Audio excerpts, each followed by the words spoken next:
Very good morning to all of you. और आप सबका मेरे इस सेशन में बहुत बहुत स्वागत है। अमेरिकन प्रेसिडेंट डोनाल्ड ट्रंप इतने ज़्यादा मेंटली डिस्टर्ब्ड हो चुके हैं, इतने ज़्यादा वो फ्रस्ट्रेशन में आ चुके हैं, क्योंकि जो उन्होंने सपना देखा था कि वो एक दिन में कुछ ही घंटों में ईरान को सरेंडर करवा देंगे और ईरान में रिजीम चेंज करा देंगे, वैसा हुआ नहीं। और अमेरिका और ईरान वॉर के it has been more than 1 month, 1 महीने से ज़्यादा हो गए हैं। और जो रिजल्ट अमेरिका एक्सपेक्ट कर रहा था वो रिजल्ट इस वॉर से अमेरिका को नहीं मिला। और उल्टे अमेरिका के अंदर ही डोनाल्ड ट्रंप का विरोध भी होने लग गया। लोग अमेरिकन प्रेसिडेंट से पूछ रहे हैं कि आपको इस वॉर में क्या मिला, what did you get from this war. आपने पूरी अमेरिकन इकोनॉमी को बर्बाद करके रख दिया, आपने अमेरिकन फोर्सेस को ईरान वॉर में उतार दिया। आखिरकार में अमेरिकन इकोनॉमी को इससे क्या फायदा हुआ, या अमेरिका एज अ कंट्री को इससे क्या फायदा हुआ। और अमेरिका के अंदर ही लोगों ने विरोध प्रदर्शन करना शुरू कर दिया। और अब ट्रंप इस कदर फ्रस्ट्रेटेड हो चुके हैं, उनका फ्रस्ट्रेशन साफ साफ उनके सोशल मीडिया पे जो बयान आते हैं उसमें दिखता है। और अब हाल में अभी जो उनका लेटेस्ट सोशल मीडिया पर जो ट्रुथ, उनका जो बड़ा फेवरेट प्लेटफॉर्म है, उस पर उन्होंने जो नया पोस्ट लिखा उसमें वो ईरान को गालियां देते हुए नजर आए। मतलब अब ट्रंप इस कदर गिर गए हैं, इस कदर ट्रंप मेंटली मेल्ट डाउन हो गए हैं, इंसॉल्वेंट हो गए हैं, that he has started using abusive language against Iran and threatening the Iran to attack on its infrastructure.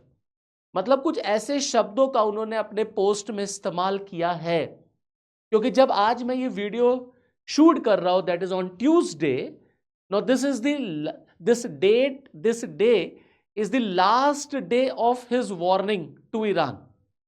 क्योंकि उन्होंने ईरान को स्ट्रेट ऑफ हार्मूज को ओपन करने का 48 आवर्स का वार्निंग दिया था, और ये ट्यूसडे उनका उस वार्निंग का एंड होने जा रहा है, लास्ट है। और ईरान की तरफ से स्ट्रेट ऑफ हार्मूज को ओपन करने का कोई भी आंसर नहीं दिया गया, बल्कि ईरान तो और नहीं तो अमेरिका को एक जबरदस्त काउंटर कर रहा है और बहुत ताकत से वो रिटेलिएट कर रहा है, जैसा अमेरिका को एक्सपेक्टेड था ही नहीं। अमेरिका को लगता था यार चुटकियों में, बस 2 दिन में मैं ईरान को मसल के रख दूंगा, ईरान के पास है ही क्या। और ट्रंप अभी भी बार बार यही कहते हैं कि ईरान के पास है ही क्या, no army, no air force, nothing, no navy, and we have finished Iran, we have won. और अब वो कह रहे हैं कि देखिए ये जो ट्यूसडे है, जो लास्ट डे है मेरी वार्निंग का 48 आवर्स का, this Tuesday will be the power plant day and the bridge day. आपको याद होगा अभी अमेरिका के एक अटैक में ईरान का जो हाईएस्ट ब्रिज था वो डिस्ट्रॉय हो गया। बड़ा फेमस ब्रिज था, कनेक्टिविटी थी उस ब्रिज से, उसको अमेरिकन अटैक में बर्बाद कर दिया गया। तो अमेरिकन प्रेसिडेंट कह रहे हैं Tuesday will be the power plant day and bridge day, all wrapped up in one in Iran.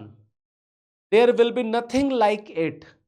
Open the dash Strait of Hormuz, you crazy dash, or you will be living in hell. या तो तुम नरक में रहोगे। Just watch. Praise to be Allah. President Donald Trump, Allah से आप प्रार्थना करिए, अदरवाइज आप नरक में चले जाएंगे, आप हेल में चले जाएंगे अगर तुमने स्ट्रेट ऑफ हार्मूज ओपन नहीं किया। You dash dash dash. मतलब वो इस तरीके से अब ईरान को गालियां देते हुए नजर आ रहे हैं स्ट्रेट ऑफ हार्मूज के ऊपर। अब जैसा मैंने आपको अभी बताया था कि अमेरिकन प्रेसिडेंट ने ईरान को 48 आवर्स की वार्निंग दी थी कि मेक अ डील और यू विल बी फिनिश्ड। एक डील करो हमारे साथ, हार्मूज को ओपन करो, otherwise you will go to hell. और वही 48 आवर्स की वार्निंग अब ट्यूसडे को खत्म हो रही। अब उन्होंने, अमेरिका ने ईरान को एक और थ्रेट देते हुए कहा है, ट्रंप ने, कि भाई मैं तो एक ही रात में इंटायर ईरान को खत्म कर सकता हूं। The entire Iran can be taken out in 1 night. America के लिए कौन सी बहुत बड़ी बात है, एक रात में मैं पूरे ईरान को बर्बाद कर सकता हूं, खत्म कर सकता हूं। ऐसी धमकियां जो है वो ट्रंप ईरान को लगातार दे रहे हैं। अभी आपको याद होगा कुछ दिन पहले उन्होंने धमकी दी थी कि ईरान पर इतना जबरदस्त हमला होगा कि ईरान स्टोन एज में चला जाएगा। अच्छा, मजे की बात देखिए, ईरान अमेरिकन प्रेसिडेंट ट्रंप के इन वार्निंग के इन स्टेटमेंट्स का वो मीम बनाता है, वहां मजाक चल रहा है और ट्रंप लगातार वार्निंग पे वार्निंग ईरान को दे रहे हैं, बट ईरान कहीं से भी सरेंडर करने को तैयार ही नहीं, कोई कॉम्प्रोमाइज ही नहीं कर रहा है ईरान। तो ईरान को दिया गया वार्निंग कि तुमको स्टोन एज में पहुंचा देंगे, वो भी कोई काम नहीं किया। जो उन्होंने वार्निंग और दी थी स्ट्रेट ऑफ हार्मुज को ओपन करने के लिए, वो भी नहीं काम आई। नाटो फोर्सेस, नाटो कंट्रीज को बुला रहे थे, नाटो कंट्रीज आए नहीं। अब अमेरिका अपने दम पर चिल्ला रहा है कि हम स्ट्रेट ऑफ हार्मुज को ओपन कराएंगे। तो 48 आवर्स की उन्होंने धमकी दी थी, वार्निंग दी थी ईरान को। अब ईरान उसको मानने को नहीं तैयार है। तो अब ट्रंप जो है ईरान को गालियां देने लग गए, एब्यूजिव लैंग्वेज पे उतर आए। अब आप देखिए, खुद अमेरिका के अंदर ईरान के खिलाफ जो ट्रंप बयानबाजी कर रहा है, जो गालियां उन्होंने देना शुरू किया, जिस तरीके से वो आए हैं, उसका विरोध खुद अमेरिका में होने लग गया है। और अमेरिका के लोग ट्रंप के खिलाफ उतर आए हैं कि यार ये पागल है, इसको हटाओ, ये अमेरिकन प्रेसिडेंट बनने लायक नहीं है, क्योंकि ये अमेरिका की बदनामी करा रहा है। पूरी दुनिया भर में अमेरिका पे लोग हंस रहे हैं कि ये कैसा राष्ट्रपति अमेरिका को मिल गया है कि किस तरीके की बातें कर रहा है। पूरे दुनिया में अमेरिका की जो जो एक डिग्निटी, जो रिस्पेक्ट थी, वो स्पॉइल हो रही है जिस तरीके की बयानबाजी ट्रंप कर रहे हैं ईरान को लेकर के। अब आप देखिए, जो अमेरिका की तरफ से या अमेरिका के अंदर जो ट्रंप के खिलाफ आया, देखिए फॉर्मर यूएस कांग्रेस मेंबर ने कहा that Trump has gone mad, Trump जो है पूरी तरीके से पागल हो गए हैं, दिवालिया हो गए हैं, इनको इनके पद से हटा देना चाहिए। यही नहीं है, यहां तक यह भी कहा गया कि जो ट्रंप कैबिनेट में मेंबर्स हैं, देखिए बहुत गंभीर, बहुत सीरियस स्टेटमेंट है, कहा गया है कि everyone in Trump's administration who claims to be Christian, वो हर ट्रंप के एडमिनिस्ट्रेशन के मेंबर जो क्लेम करते that they are Christian needs to fall on their knees and beg forgiveness, माफी मांगो, घुटनों पर बैठकर माफी मांगो फ्रॉम गॉड। अगर तुम अपने आप को क्रिश्चियन कह रहे हो कि हे ईश्वर मुझे माफ कर दो, हे जीसस मुझे माफ कर दो, and intervene in Trump's madness, और ट्रंप का जो पागलपन है उसमें ऊपर वाला, उसमें ईश्वर गॉड इंटरवीन करे और सद्बुद्धि दे ट्रंप को। क्योंकि जिस तरीके से ट्रंप बयानबाजी कर रहे हो, गाली गलौज पे जो ये उतर आए हैं, इससे अब पूरी दुनिया में ट्रंप की तो है ही बदनामी, अमेरिका की भी बदनामी हो रही है। इसीलिए अमेरिका के अंदर एक बार फिर ट्रंप के अगेंस्ट 25th अमेंडमेंट को यूज करने की बात शुरू हो गई है कि भैया इसका जो सेक्शन 4 है उसको इस्तेमाल करो, ट्रंप को, इनको हटाओ, अपने इनके पद से इनको हटाओ। जब ट्रंप का फर्स्ट टेन्योर था, पहला कार्यकाल, तो भी 25th अमेंडमेंट को इंप्लीमेंट करने की बातचीत चली थी, उस समय भी चली थी। अभी फिर आ गई कि 25th अमेंडमेंट जो अमेरिकन कॉन्स्टिट्यूशन में है, उसका जो सेक्शन 4 है, प्लीज उसको अप्लाई करिए। तो ये 25th अमेंडमेंट क्या है और ये सेक्शन 4 क्या है, आइए चलिए जरा इस पर भी चर्चा कर लेते हैं। देखिए 25th अमेंडमेंट में टोटल 4 सेक्शंस हैं। सेक्शन 4 बहुत न्यूज में है। अब ये सेक्शन 4 क्या है, देखिए किसी भी एक्सट्रीम कंडीशन में 25th अमेंडमेंट अमेरिकन कॉन्स्टिट्यूशन का वहां के वाइस प्रेसिडेंट को यह अधिकार देता है। देखिए क्या कहा है, section 4 allows the vice president of America allows the vice president and the majority of the cabinet to declare that the president is unable to discharge the powers and the duties of the office। अब जिस तरीके से Trump behave कर रहे हैं, वहां से तो कहीं से नहीं लगता that he is capable of discharging his duties.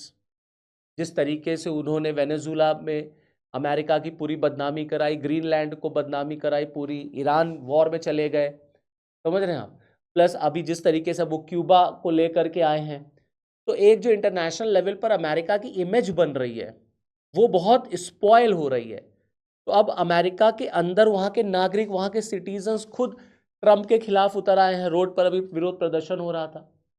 तो अमेरिका में ट्रंप को हटाने के लिए सेक्शन 4 को यूज करने की बात हो रही है कि अगर उपराष्ट्रपति जो हैं अमेरिका के, वो मेजॉरिटी ऑफ द कैबिनेट के साथ ये डिक्लेयर कर दे that look president is unable to discharge his functions, और वाकई में ट्रंप को देख के तो ऐसे ही लगता है that he is unable to discharge his functions. तो ऐसी कंडीशन में क्या होगा? If this happens, the vice president immediately becomes acting president. बात समझे आप? और अगर ऐसा हो गया तो उपराष्ट्रपति जो होता है, वाइस प्रेसिडेंट जो होता है, वो इमीडिएटली एक्टिंग प्रेसिडेंट हो जाएगा और वो तब तक एक्टिंग प्रेसिडेंट रहेगा जब तक नया राष्ट्रपति नहीं आ जाता, मतलब for the remaining term vice president जो है वो एक्टिंग प्रेसिडेंट हो जाएगा। तो एक तो इम्पीचमेंट है ही है, एक तो इम्पीचमेंट होता ही है, that impeachment is all together a different process. वो इम्पीचमेंट तो है ही है अमेरिकन कॉन्स्टिट्यूशन में। ये भी एक सेक्शन है कि सेक्शन 4 को भी आप यूज कर सकते हैं 25th अमेंडमेंट में, जो सेक्शन 4 जोड़ा गया था, जिसमें उपराष्ट्रपति एक्टिंग प्रेसिडेंट हो जाएगा फॉर द रिमेनिंग टर्म अगर ये प्रूफ हो जाए the president is unable to discharge his duties. अब इसको इन्वोक करने की वहां पे डिमांड शुरू हो गई है। तो आप समझ लीजिए कितना सीरियस मैटर है और कितना गुस्सा और कितना डिससेटिस्फैक्शन है ट्रंप के खिलाफ विद इन अमेरिका। ओके, अब आप देखिए 25th अमेंडमेंट का थोड़ा सा अगर मैं आपको हिस्ट्री बताऊं, इतिहास, ये 25th अमेंडमेंट जो है वो कैसे आया था, कब आया था, थोड़ा सा हिस्ट्री भी जान लेते हैं इसके बारे में। तो आप देखिए The 25th Amendment is a provision of American Constitution to replace the president and the vice president of the country in the event of death, removal, resignation or incapacitation. वही incapacitation, okay? डेथ हो गई, removal हो गया, resignation हो गया और इनकैपेसिटेशन हो गया। तो ऐसी कंडीशन में प्रेसिडेंट और वाइस प्रेसिडेंट को हटाने के लिए 25th अमेंडमेंट लाया गया था। इट वाज रेक्टिफाइड इन 1967। देखिए 1967 में इसको रेक्टिफाई किया गया था following the assassination of Kennedy. जब वहां के अमेरिकन राष्ट्रपति थे कैनेडी और उनकी हत्या की गई, when he was shot dead 1967 में, तब इसको एड ऑन किया गया था, इसको रेक्टिफाई किया था। And was designed to remove ambiguities regarding the succession and inability of the executive branch. It is divided into 4 sections. 4 sections में ये divided है। इसी का section 4 जो है वो बहुत न्यूज में है, जो मैं आपको बता रहा था। तो section 4 क्या है? देखिए, the section 4 pertains to involuntarily disabilities linked to the president and offer a way to remove him from the position. मतलब ये एक तरीका है राष्ट्रपति को उसके पद से हटाने का। The onus falls on the cabinet as the vice president. The majority of the 15-member team must declare the president is unable to discharge their duty. मतलब अब यहां पे उपराष्ट्रपति को और कम से कम 15 मेंबर्स को ये कहना पड़ेगा, ये प्रूफ करना पड़ेगा कि president is unable to discharge their duties. The vice president immediately takes over the acting president. और जैसे ही ये हो जाता है उपराष्ट्रपति एक्टिंग प्रेसिडेंट हो जाएंगे। समझ रहे हैं आप? However, the president can declare that they are able. राष्ट्रपति भी इस बात को इसमें है कि प्रेसिडेंट भी अपना ये प्रूफ कर सकते हैं कि नहीं नहीं मैं एकदम ठीक हूं, फिट एंड फाइन हूं। अगर ऐसा हो जाए कि राष्ट्रपति कहते हैं नहीं मैं तो फिट एंड फाइन हूं, तो इस केस में the vice president the cabinet have 4 days to contest it. अब ये वोटिंग के लिए जाएगा, तो उपराष्ट्रपति और उनकी जो कैबिनेट होगी उनको 4 दिन का टाइम मिलेगा। A 2/3 vote in Congress is needed to keep the vice president in power. अब क्योंकि ये वोटिंग के लिए जाएगा तो कांग्रेस का 2/3 जो है वो मेजॉरिटी चाहिए कि उपराष्ट्रपति जो है वो कार्यवाहक राष्ट्रपति बना रहे। तो आप समझ लीजिए कि हालात कितने इस समय ट्रंप के खिलाफ है अमेरिका में, कि अमेरिका में ट्रंप को हटाने के लिए एक इमरजेंसी प्रोविजन जो कॉन्स्टिट्यूशन में है वहां के 25th अमेंडमेंट का सेक्शन 4, उसको यूज करने की बात की जा रही है, नौबत आ गई है।